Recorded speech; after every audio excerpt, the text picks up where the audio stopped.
लगाई जाती है। पिछले वर्ष कुछ उत्पादन अच्छा भी हुआ था, लेकिन विदेशों में उसकी ज्यादा मांग थी।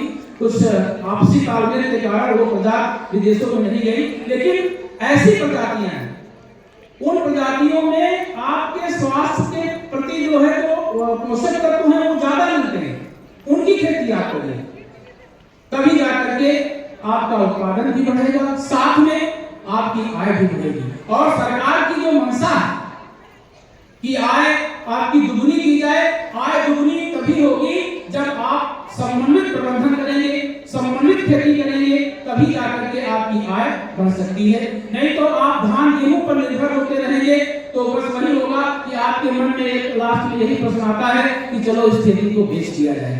खेती को बेचना नहीं है, खेती को सुरक्षित रखना है, क्योंकि आप हमारे अन्नदाता बंधु हैं और आप ही के द्वारा जो है देश का विकास हुआ है। आज भी 50 वर्षों से अधिक जो आबादी है वो हमारी खेती किसानी के द्वारा ही निर्भर है, तो इसलिए खेती किसानी को अधिक बढ़ाएं।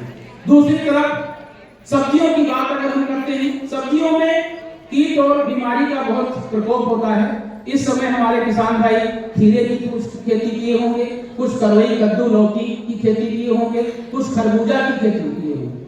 आपको बताएं, इस समय आप खरबूजा जो खा रहे हैं, जो सफेद आ रहा है, वो खरबूजा आपके यहाँ का भी नहीं आ रहा है, वो मध्य प्रदेश में आ रहा है। आप जैसे ही मध्य प्रदेश की तरफ एंट्री करेंगे, वहां पर जो है बढ़िया सा खरबूजा वहीं से आपको खाने को मिल रहा है। हमारे यहाँ सरबती खरबूजा हुआ करता था।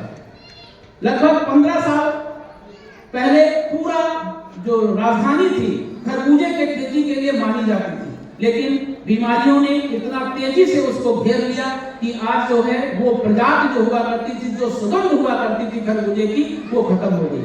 उस सुगंध को आप ही लोग वापस ला सकते हैं। कैसे? जब आप अपने खेतों में जैविक खेती का प्रयोग करेंगे, गोबर की खाद का प्रयोग करेंगे, तब जाकर के वो सुगंध वापस आएगी, वो मिठास वापस आएगी। जैसे कि दशहरी फसल है, दशहरी की मांग बहुत ज्यादा रहती है। यदि आप बहुत ज्यादा कीटनाशक स्प्रे करते हैं तो दशहरी के ऊपर भी बहुत प्रभाव पड़ रहा है। दशहरी में कभी कभी आप देखिए कि पकती है तो थोड़ा सा पक गई और कच्ची रहती है।